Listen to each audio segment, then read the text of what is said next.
Amos 2ஆம் அதிகாரம். கர்த்தர் சொல்லுகிறது என்னவென்றால், மோவாபின் 3 பாதகங்களின் நிமித்தமும் 4 பாதகங்களின் நிமித்தமும் நான் அவன் ஆக்கினையை திருப்ப மாட்டேன். அவன் ஏதோமுடைய ராஜாவின் எலும்புகளை நீராக சுட்டு போட்டானே. மோவாப் தேசத்தில் தீ கொளுத்துவேன், அது கீரியோத்தின் அரமனைகளை பட்சிக்கும். மோவாபியர் அமளியோடும் ஆர்ப்பரிப்போடும் எக்கால சத்தத்தோடும் சாவார்கள். நியாயாதிபதியை அவர்கள் நடுவில் இராதபடிக்கு நான் சங்காரம் பண்ணி அவனோடே கூட அவர்களுடைய பிரபுக்களையெல்லாம் கொன்று போடுவேன் என்று கர்த்தர் சொல்லுகிறார். மேலும் யூதாவின் 3 பாதகங்களின் நிமித்தமும் 4 பாதகங்களின் நிமித்தமும் நான் அவர்கள் ஆக்கினையை திருப்ப மாட்டேன். அவர்கள் கர்த்தருடைய வேதத்தை வெறுத்து அவருடைய கட்டளைகளை கைக்கொள்ளாமல் தங்கள் பிதாக்கள் பின்பற்றின பொய்களினால் மோசம் போனார்களே. யூதாவிலே நான் தீ கொளுத்துவேன், அது எருசலேமின் அரமனைகளை பட்சிக்கும் என்று கர்த்தர் சொல்லுகிறார். மேலும் இஸ்ரவேலின் 3 பாதகங்களின் நிமித்தமும் 4 பாதகங்களின் நிமித்தமும் நான் அவர்களுடைய ஆக்கினையை திருப்ப மாட்டேன்.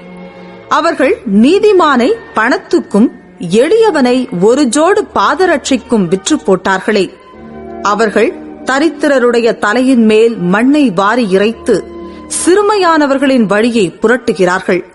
என் பரிசுத்த நாமத்தை குலைச்சலாக்கும்படிக்கு மகனும் தகப்பனும் ஒரு பெண்ணிடத்தில் பிரவேசிக்கிறார்கள். அவர்கள் சகல பீடங்கள் அருகிலும் அடைமானமாய் வாங்கின வஸ்திரங்களின் மேல் படுத்துக்கொண்டு தெண்டம் பிடிக்கப்பட்டவர்களுடைய மதுபானத்தை தங்கள் தேவர்களின் கோவிலிலே குடிக்கிறார்கள் என்று கர்த்தர் சொல்லுகிறார்.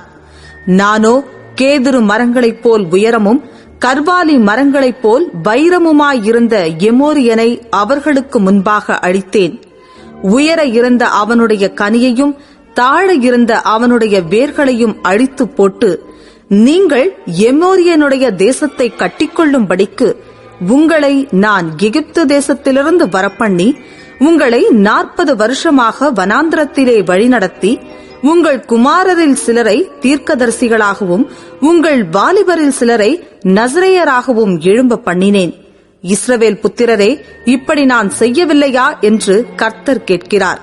நீங்களோ நசரேயருக்கு திராட்சரசம் குடிக்க கொடுத்து தீர்க்கதரிசிகளை நோக்கி நீங்கள் தீர்க்க தரிசனம் சொல்ல வேண்டாம் என்று கற்பித்தீர்கள். இதோ கோதுமை கட்டுகள் நிறைபாரமாக ஏற்றப்பட்ட வண்டியில் இருத்துகிறது போல நான் உங்களை நீங்கள் இருக்கிற ஸ்தலத்தில் இருத்துவேன்.